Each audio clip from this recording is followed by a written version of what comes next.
قوم لوط جنہوں نے ایسی برائی کو ایجاد کیا جو ان سے پہلے دنیا میں کسی قوم نے نہ کیا تھا۔ ایسی بدکاری جس کی مثال تاریخ میں کہیں نہیں ملتی۔ اس قوم نے ایسا کیا کام کیا تھا اور ان کا کیا انجام ہوا؟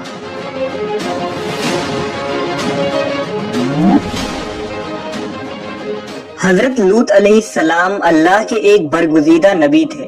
آپ کے والد کا نام ہاران تھا جو تارخ کے بیٹے تھے۔ آپ کی پیدائش عراق کے قدیم شہر ار میں ہوئی تھی۔ اس شہر میں ابراہیم علیہ السلام کا مسکن تھا۔ دراصل لوط علیہ السلام کے والد ہاران حضرت ابراہیم کے سگے بھائی تھے، یعنی حضرت لوط علیہ السلام حضرت ابراہیم کے بھتیجے تھے۔ چونکہ حضرت لوط علیہ السلام کے والد ان کے بچپن میں ہی انتقال کر چکے تھے، لہذا حضرت لوط کو حضرت ابراہیم نے بیٹا بنا کر پالا تھا۔ آپ حضرت ابراہیم پر سب سے پہلے ایمان لانے والوں میں شامل ہیں۔ آپ حضرت ابراہیم کے زمانے میں اہل سدوم کی رہنمائی کے لیے نبوت کے منصب پر فائز ہوئے۔ حضرت لوط کے بہت سارے معجزات ہیں۔ آپ جس وقت بارش کے لیے دعا کرتے تھے تو آسمان بادلوں سے بھر جاتا اور خوب بارش ہوتی تھی۔ حضرت لوط جس پتھر پر سر رکھ کر سوتے، اس پتھر پر آپ کے سر مبارک کا نشان بن جاتا تھا۔ سدوم وہ علاقہ تھا جہاں لوط علیہ السلام مبعوث فرمائے گئے۔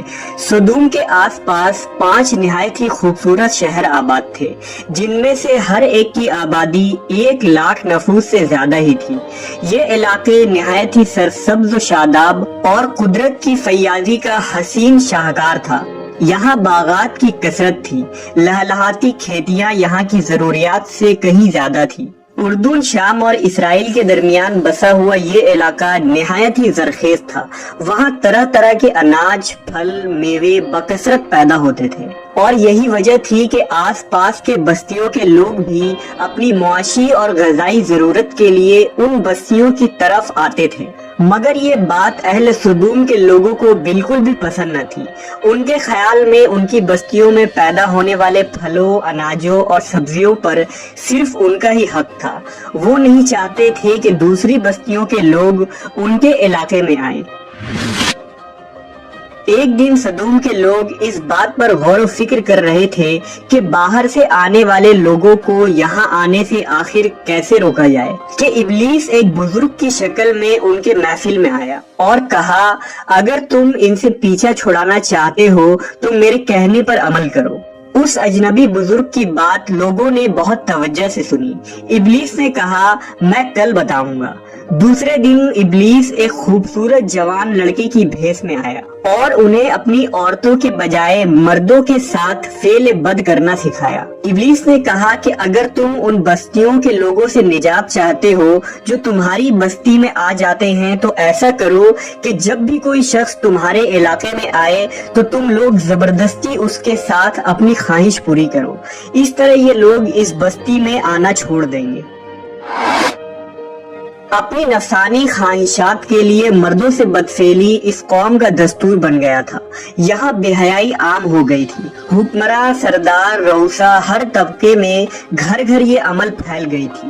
بھری محفل میں یہ لوگ اس فحاشی کے کام کو کر کے خوش ہوتے تھے۔ کوئی بھی محفل اس کام کے بغیر ادھوری سمجھی جاتی تھی۔ خاص کر مسافروں میں سے کوئی خوبصورت لڑکا ہوتا تو یہ لوگ اسے اپنا شکار بنا لیتے۔ تلمود میں لکھا ہے کہ اہل سدوم اپنی روزمرہ کے زندگی میں سخت ظالم، دھوکے باز اور بد معاملہ تھے۔ کوئی مسافر ان کے علاقے سے بخیریت نہ گزر سکتا تھا۔ کوئی غریب ان کی بستیوں سے روٹی کا ایک ٹکڑا نہ پا سکتا تھا۔ بارہا ایسا ہوتا تھا کہ باہر کا آدمی ان کے علاقے میں پہنچ کر فاقوں سے مر جاتا اور یہ اس کے کپڑے اتار کر اس کی لاش کو برہنہ دفن کر دیتے۔ اپنی وادی کو انہوں نے ایک باغ بنا رکھا تھا جس کا سلسلہ میلوں تک پھیلا ہوا تھا۔ اس باغ میں وہ انتہائی بے حیائی کے ساتھ اعلانیہ بدکاریاں کرتے تھے۔ حضرت لوط علیہ السلام نے انہیں توحید کی دعوت دی اور بدکاری کے اس گھنونے عمل سے توبہ کرنے کا حکم دیا۔ حضرت لوط نے کہا، تم بے حیائی کیوں کرتے ہو؟ کیا تم عورتوں کو چھوڑ کر لذت حاصل کرنے کے لیے مرد کی طرف مائل ہوتے ہو؟ حقیقت یہ ہے کہ تم احمق لوگ ہو۔ حضرت لوط اہل سدوم کو دن رات واعظ و نصیحت کیا کرتے، لیکن قوم پر اس کا کوئی اثر نہ ہوا، بلکہ وہ بہت فخریہ انداز میں یہ کام کرتے تھے۔ انہیں حضرت لوط کا سمجھانا بھی برا لگتا تھا، لہٰذا انہوں نے صاف صاف کہہ دیا کہ اگر تم ہمیں اسی طرح برا کہتے رہے اور ہمارے کاموں میں مداخلت کرتے رہے تو ہم تمہیں اپنے شہر سے نکال دیں گے۔ حضرت لوط نے نصیحت و تبلیغ کا سلسلہ جاری رکھا، لہٰذا ایک دن اہل سدوم نے خود ہی عذاب الہی کا مطالبہ کر دیا۔ اللہ تعالیٰ نے اب تک ان کے اس بدترین فحاشی اور بدکاری کے باوجود ڈھیل دے رکھی تھی، لیکن جب انہوں نے حضرت لوط سے ایک دن کہا کہ اگر تم سچے ہو تو ہم پر عذاب لے آؤ، لہٰذا ان پر عذاب الہی کا فیصلہ ہو گیا۔ اللہ نے اپنے خاص فرشتوں کو دنیا کی طرف روانہ کر دیا۔ یہ فرشتے دراصل حضرت جبرائیل، میکائیل اور اسرافیل علیہ السلام تھے۔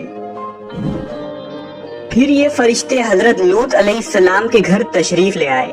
حضرت لوط نے جب ان خوبصورت نوعمر لڑکوں کو دیکھا تو سخت گھبراہٹ اور پریشانی میں مبتلا ہو گئے۔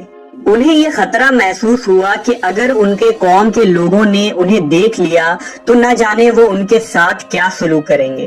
حضرت لوط کی بیوی کا نام وائلہ تھا، اس نے آپ پر ایمان نہ لایا تھا اور وہ دراصل منافقہ تھی، وہ کافروں کے ساتھ تھی، لہذا اس نے جا کر اہل سدوم کو یہ خبر دے دی کہ لوط کے گھر نوجوان لڑکے مہمان ٹھہرے ہوئے ہیں۔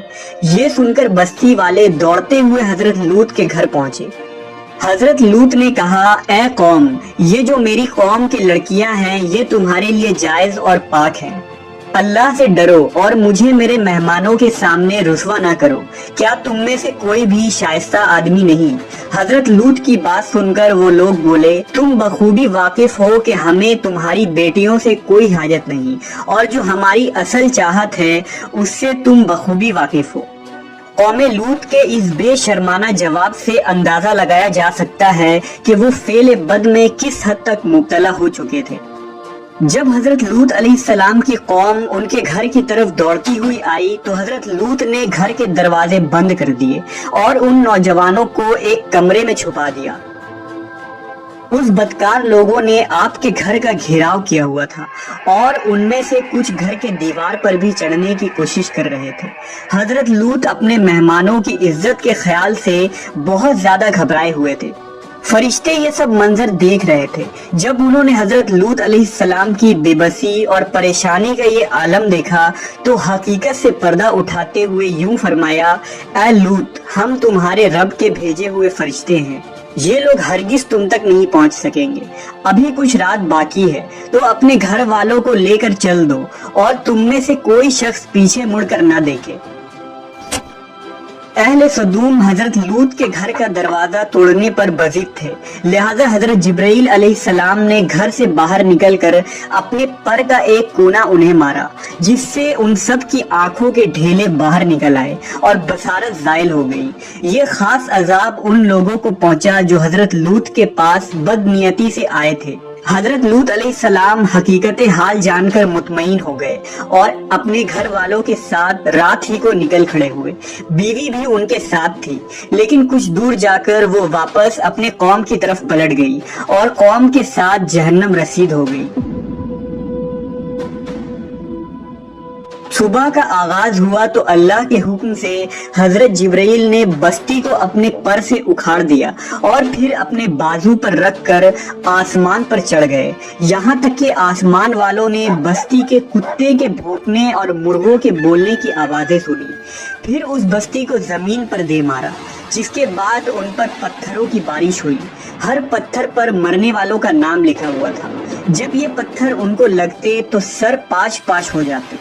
صبح سویرے شروع ہونے والا یہ عذاب اشراق تک پوری بستی کو نیست و نابود کر چکا تھا۔ قوم لوط کی ان خوبصورت بستیوں کو اللہ نے ایک انتہائی بدبودار اور سیاہ جھیل میں تبدیل کر دیا، جس کے پانی سے رہتی دنیا تک کوئی فائدہ نہیں اٹھایا جا سکتا۔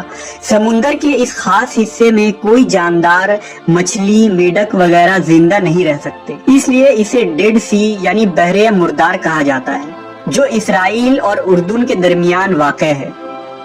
ماہرین آثار نے 10 سالوں کی تحقیق و جستجو کے بعد اس تباہ شدہ شہر کو دریافت کیا تھا۔